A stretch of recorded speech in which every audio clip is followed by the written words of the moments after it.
አርሰናሎች ኢብሪቼ ኢዜን ከክሪስታል ፓላስ ለማስፈረም የመጀመሪያ ደረጃ ንግግሮችን አድርገዋል። ማንቸስተር ዩናይትዶችም ኦሊ ዋትኪንስን ከአስቶን ቪላ ለማስፈረም የመጀመሪያ ደረጃ ንግግር አድርገዋል። ሰላም ውድ የዩቲዩብ ቻናል ተከታታዮቻችን እንዴት ቆይታችኋል? በዛሬው አጫጭር ስፖርታዊ መረጃዎች እንግዲህ የትራንስፈር አፕዴቶችን ወደ እናንተ ይዘን መጥተናል። በመጀመሪያም እንግዲህ የአርሰናልን መረጃዎች እናገኛለን። ዛሬ በተሰማው የብሬኪንግ ኒውስ መሰረት እንግዲህ አርሰናሎች ኢብሪቼ ኢዜን ለማስፈረም ከኢብሪቼ ኢዜ ካምፖች ጋር የመጀመሪያ ደረጃ ንግግሮችን አድርገዋል። አርሰናሎች ኢብሪቼ ኢዜን ከክሪስታል ፓላስ ለማስፈረም የልጁን ሁኔታ ከክለቡ ኢንፎርምድ በመሆን እንግዲህ ልጁን ለማስፈረም የመጀመሪያ ደረጃ ንግግሮችን አድርገዋል። ቶተናሞችም ኢብሪቼ ኢዜን ለማስፈረም በጣም ከፍተኛ ፍላጎት አላቸው። ነገር ግን ቶተናሞች መሐመድ ቅዱስንም ጨምሮ ለማስፈረም ይፈልጋሉ። በሾርት ሊስታቸው ውስጥም እንግዲህ ይዘውታል።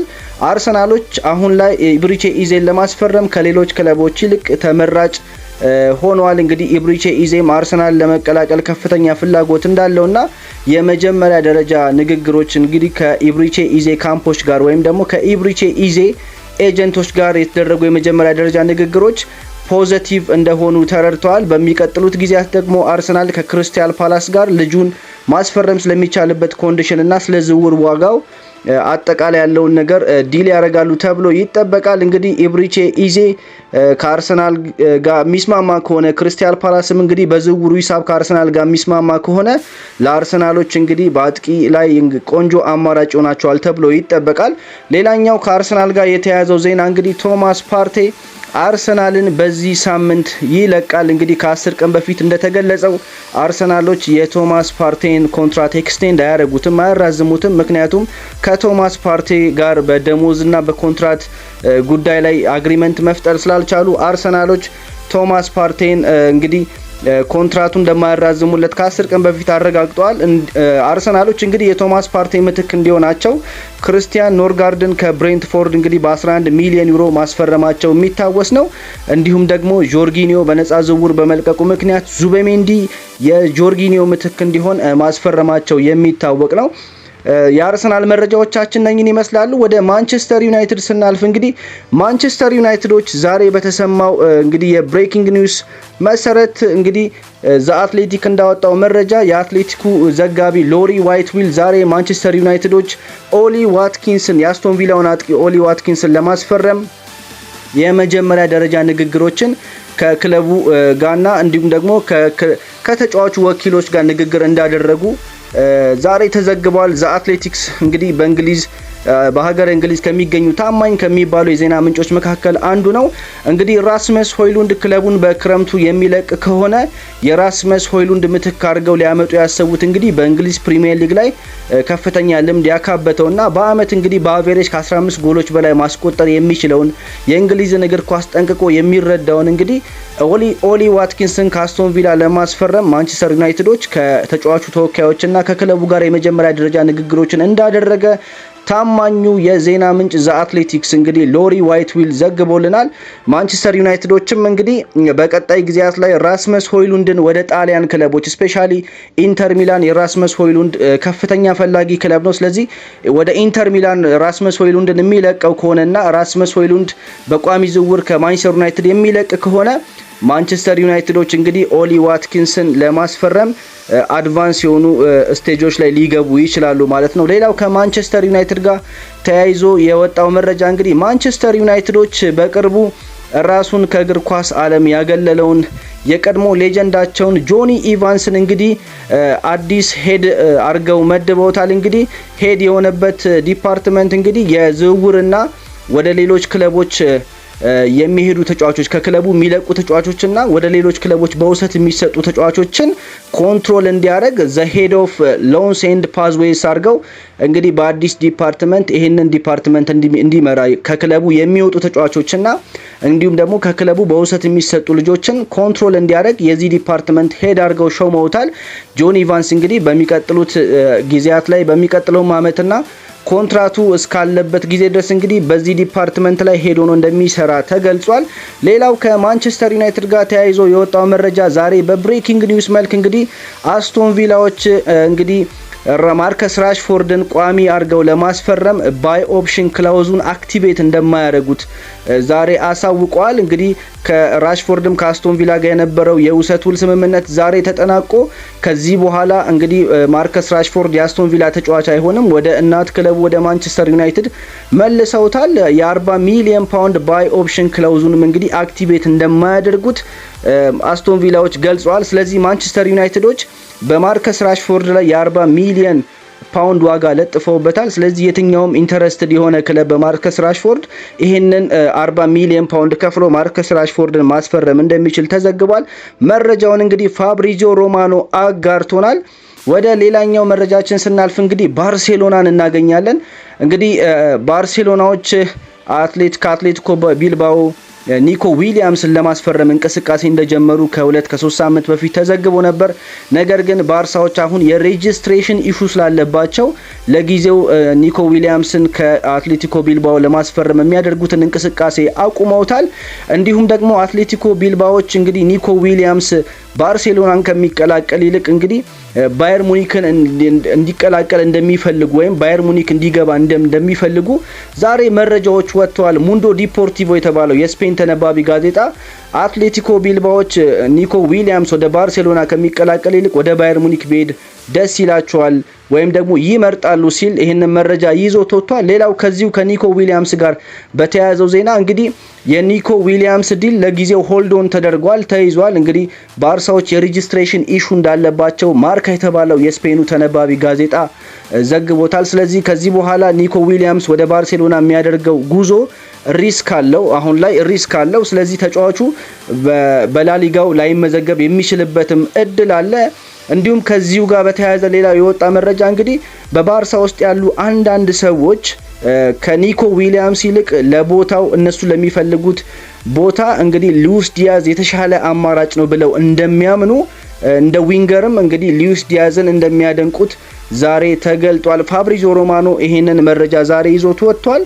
ሌላው ከኒኮ ዊሊያምስ ጋር በተያያዘ የወጣው መረጃ እንግዲህ ኒኮ ዊሊያምሶች ዳኒ ኦልሞ የዛሬ አመት ባርሴሎናን በሚቀላቀልበት ጊዜ እንግዲህ የሬጂስትሬሽን ኢሹ አጋጥሞት ነበረ። ስለዚህ ዳኒ ኦልሞ በላሊጋው የማይመዘገብ ከሆነ እንግዲህ እንደ አዲስ ፈራሚነቱ ለባርሴሎና አመቱን ሙሉ የላሊጋ ጨዋታ ላያደርግ የሚችልበት እድል ነበር። ነገር ግን ባርሳዎች በምንም አይነት መንገድ ቢሆን የተለያዩ ክላውዞችን ወይም ደግሞ የተለያዩ አይነት ሜቶዶችን ተጠቅመው በመጨረሻም ላሊጋው ዳኒ ኦልሞን እንዲመዘግቡ አድርገው በጭንቅ ይሄ ነገር እንደሆነ የሚታወቅ ነው። ስለዚህ ኒኮ ዊሊያምስ ወደ ባርሴሎና በሚመጣበት ጊዜ እንግዲህ ዳኒ ኦልሞ የገጠመው አይነት ሀስል እንዲገጥመው አይፈልግም። ስለዚህ በዚህ ጉዳይ ላይ ባርሴሎናዎች ዋስትና እንዲሰጡት እንግዲህ ጠይቋል ተብሎ ተዘግቧል። ስለዚህ ኒኮ ዊሊያምስ ሪትን የሆነ ጋራንቲ ይፈልጋል። ባርሳዎች እንግዲህ እሱን የሚያስፈርሙት ከሆነና የሚፈርምላቸው ከሆነ በሬጂስትሬሽን ጉዳይ ላይ ምንም አይነት ኢሹ እንዲገጥመው አይፈልግም። ወይም ደግሞ እንግዲህ ኒኮ ዊሊያምስን ሬጂስተር ማድረግ አትችሉም፣ ላሊጋ ላይ ማጫወት አትችሉም ተብሎ ልጁ በዚህ ጉዳይ ላይ ሀስል ውስጥ መግባት ስለማይፈልግ ከመፈረሙ በፊት ባርሴሎናዎች እንግዲህ በዚህ ጉዳይ ላይ ሪትን የሆነ የተጻፈ ጋራንቲ እንዲሰጡት ጠይቋል ተብሎ ተዘግቧል። እንግዲህ ይህንን መረጃ ያወጣው ሙንዶ ዲፖርቲቮ የተባለው የስፔኑ ተነባቢ ጋዜጣ ነው። ስለዚህ አሁን ባለው ሁኔታ ኒኮ ዊሊያምስ ወደ ባርሴሎና የሚያደርገው ዝውውር አደጋ ውስጥ እንደገባ መረጃዎች እየወጡ ይገኛሉ። ይሄ እንግዲህ ለባየር ሙኒኮች ሰርግና ምላሽ ነው። ምክንያቱም ባየር ሙኒኮች ባርሳዎች ድንገት የኢኮኖሚ ሲቹዌሽን ገጥሟቸው ዲሉ ኮላፕስ የሚያደርግ ከሆነ ይሄን ልጅ ለማስፈረም እጅግ በጣም ጥንቃቄ አድርገው እየጠበቁ ነበር። ሌላም ተጫዋች ማስፈረም አልፈለጉም። ስለዚህ የኒኮ ዊሊያምስን ጉዳይ እስኪለይለት ጠብቀው ነበር። ስለዚህ ባየር ሙኒኮች ምናልባት ይህን አጋጣሚ ተጠቅመው ልጁንም ማሳምነውት የሚከፈለውንም ክፍያ ለአትሌቲኮ ቢልባኦ ከፍለው እንግዲህ ልጁን ሊያስፈርሙበት የሚችሉበት ሰፊ ፕሮባቢሊቲ እንዳለ ተዘግቧል። ግን በምርጫ ደረጃ ኒኮ ዊሊያምስ ምንም አይነት ሀስልና ችግሮች ባይገጥሙት ባርሴሎናን ቢቀላቀል ይመርጣል። ስለዚህ አሁን ባለው ሁኔታ እንግዲህ የባርሴሎናና የኒኮ ዊሊያምስ የዝውውር ጉዳይ እንግዲህ ሆልድ ኦን ተደርጓል። ምክንያቱም ደግሞ ባርሳ የሬጂስትሬሽን ኢሹ ስላለበት ነው። ሌላው ከባርሴሎና ጋር የተያዘው መረጃ በዚህ ሳምንት እንግዲህ ያሚን ያማል 10 ቁጥርን በይፋ እንደሚቀበል ተዘግቧል። መረጃውንም ፋብሪዚዮ ሮማኖ በብሬኪንግ ኒውስ መልክ አውጥቶታል።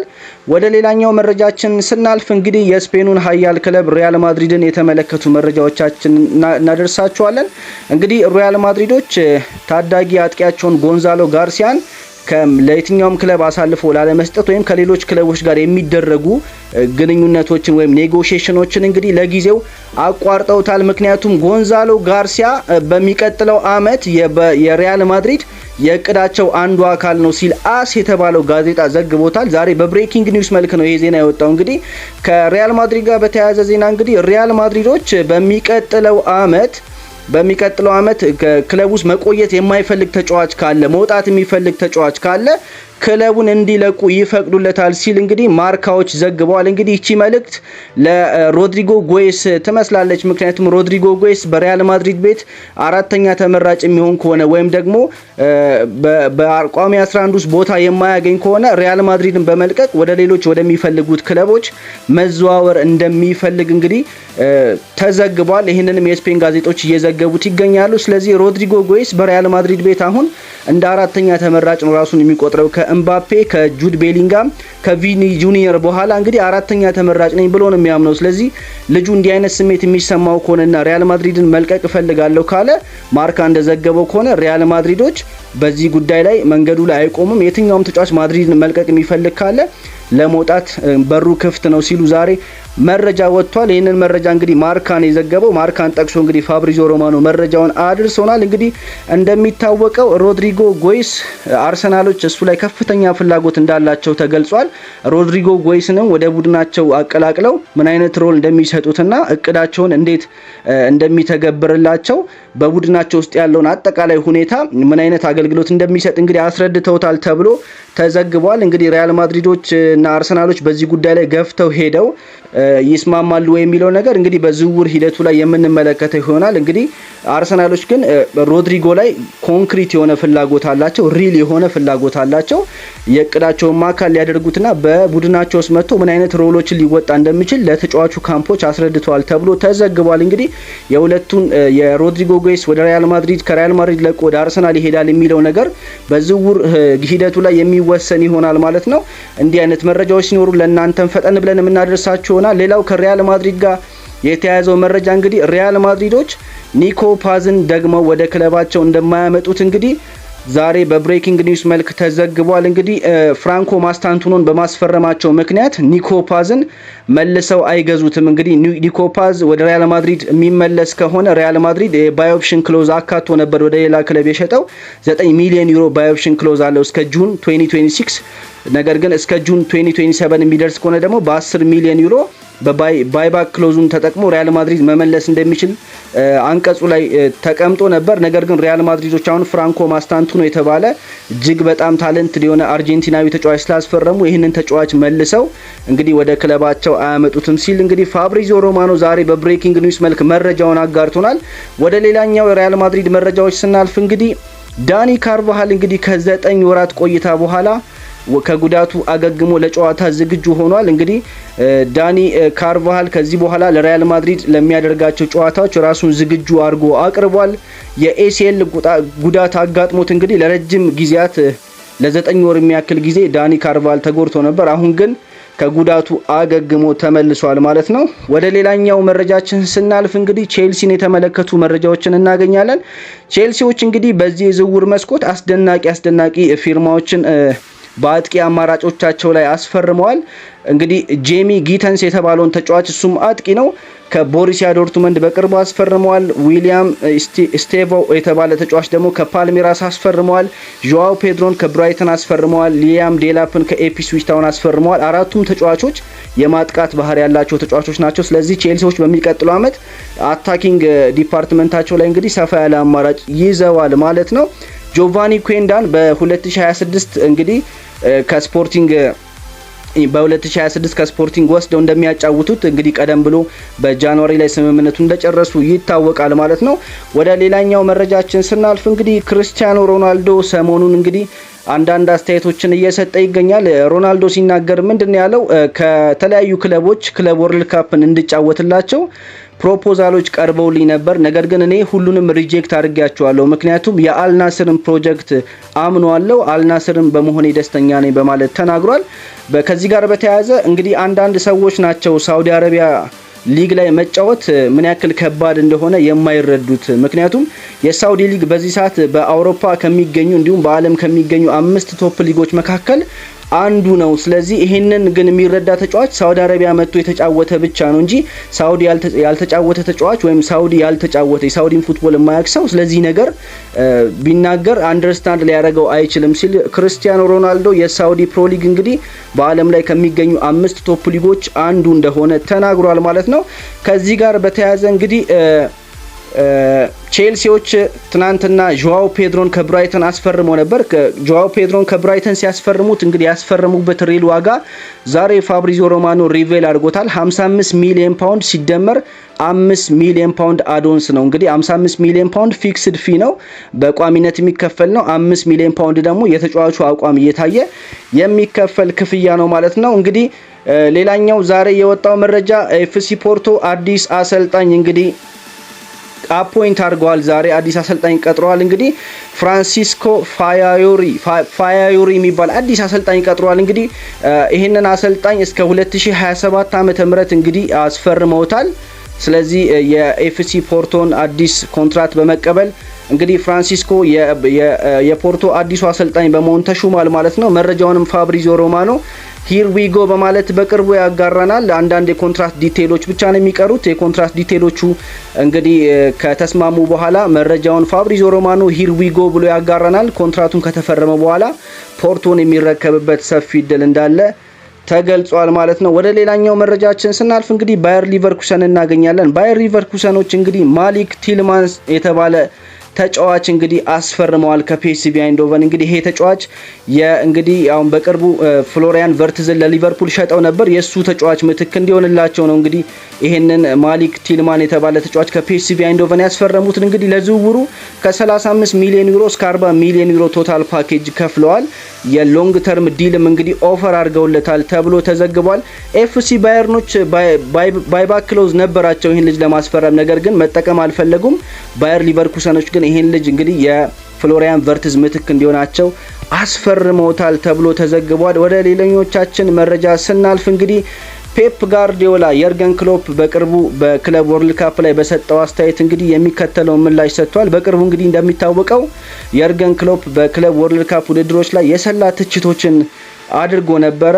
ኳስን የማያውቁ ሰዎች ወይም በዴይ ቱ ዴይ ቢዝነሳቸው ላይ ምን ማድረግ የማያውቁ ሰዎች የፈጠሩት ሀሳብ ነው እና በእግር ኳስ ታሪክ ከተተገበሩ ሀሳቦች መካከል መጥፎ ሀሳብ ክለብ ወርልድ ካፕ ይጀመር የሚባለው ሀሳብ ነው ብሎ እንግዲህ የርገን ክሎፕ ክለብ ወርልድ ካፕ በጣም መጥፎ ቶርናመንት እንደሆነና በእግር ኳስ ታሪክ ከተፈበረኩ ወይም ደግሞ በእግር ኳስ ታሪክ ኢምፕሊመንት ከተደረጉ አይዲያዎች መካከል መጥፎ እንደሆነ ተጫዋቾችንም ለከፋ ጉዳት የሚያጋልጣቸው እንደሆነ በሚቀጥለው ዓመት ሰምተናቸው የማናቅ ከባባድ የጉዳት ኢሹዎችን ልንሰማ የምንችልበትም እድል እንዳለ በመጠቆም እንግዲህ የርገን ክሎፕ ይህንን ቶርናመንት በሰላ ትችት እንግዲህ ተችቶት ነበረ። ስለዚህ በዚህ ጉዳይ ላይ ፔፕ ጋርዲዮላ አስተያየቱን ሰጥቷል።